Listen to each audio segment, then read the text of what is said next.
একটা ছেলের কারণে আপনারা আলহামদুলিল্লাহ গর্বিত। ক্রিকেট বিশ্বে আপনাদেরকে আলোকিত করেছে, বাংলাদেশকে আলোকিত করেছে মুস্তাফিজ, তাই না? এই ছেলেটাকে পার্শ্ববর্তী দেশ একটা ফ্রেন্ডলি ম্যাচে যেতে দিল না। দেশের প্রতি, ক্রিকেটের প্রতি এটা চরম অপমান।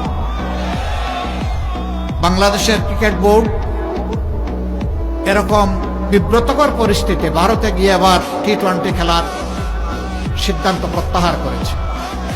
দাবি ছিল যে এই খেলাটা শ্রীলঙ্কায় হোক, আমরা যাব। ক্রিকেট বোর্ড এই সঙ্গত দাবিটাকে মানল না। আমরা দুঃখিত, আমরা লজ্জিত। এখনো সময় আছে, আমরা অনুরোধ করি আপনারা আপনাদের সিদ্ধান্ত রিভিউ করেন। এরকম দুনিয়ার বহু দেশে ইতিহাস আছে। বিশ্বকাপ হয়েছে, কোনো একটা দল ইনসিকিউর অথবা ইনসাল্ট ফিল করেছে, সে বলেছে আমরা ওই দেশে গিয়ে খেলবো না, পার্শ্ববর্তী দেশের ভেন্যুতে আমরা খেলবো। সেই দেশ নির্ধারণ করা হয়েছে। যদি অন্যদের জন্য তাই করা হয়, বাংলাদেশের জন্য কেন করা হবে না?